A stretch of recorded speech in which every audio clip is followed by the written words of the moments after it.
ஓம்காளி ஜெய்காளி ஆக்சுவலாக விலங்கு சீரியஸ் உங்களுக்கெல்லாம் தெரியும், ரொம்பவே பரபரப்பை ஏற்படுத்தி சக்ஸஸ் ஆன ஒரு வெப் சீரியஸ். ஸோ ஓம்காளி ஜெய்காளி ட்ரெய்லரும் ரொம்ப ராவாக இருந்ததுனால ஒரு நல்ல எக்ஸ்பெக்டேஷன் இருந்துச்சுன்னு வைங்களேன். ஸோ பார்த்தேன், 5 எபிசோடு அரௌண்ட் பார்த்தீங்கன்னா எல்லாமே 30-35 மினிட்ஸ் தான். ஸ்டோரி என்னன்னு பார்த்தீங்கன்னு வச்சிங்களேன், ஒரு 25 வருஷத்துக்கு முன்னாடி திருநெல்வேலி நாகர்கோவிலில் இருக்க அந்த எல்லையில் இருக்க வனதேசம்ங்கிற ஒரு ஊருங்க. அங்கே விமல் அவரோட சகாக்களோட வாழ்ந்துட்டு இருக்காங்க. எல்லாருமே வேற வேற ஜாதியை சார்ந்தவங்க. அந்த ஊர்ல வருஷத்துக்கு ஒருக்கா நடக்கிற கோயில் திருவிழாவுக்கு பிடாரிங்கிற தெய்வத்தை குடி அழைக்கணும்னு சொல்லிட்டு அங்க இருக்க காட்டுக்கு போறாங்க.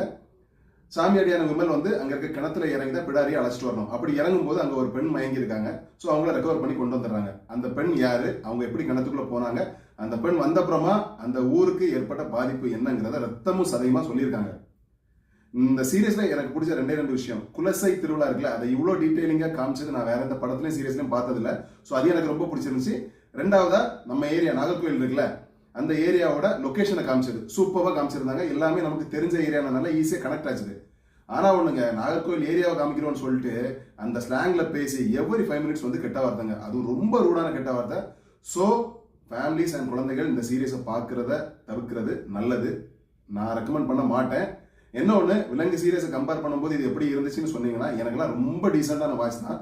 அளவுக்கு அதிகமான வன்முறை கெட்ட வார்த்தைகள் வந்து என்னை அந்த அளவு கவரலை. ஒன்லி ஃபார் அந்த குலசை திருவிழா நாகர்கோவில் லொகேஷனுக்காக நான் கஷ்டப்பட்டு பார்த்தேன்.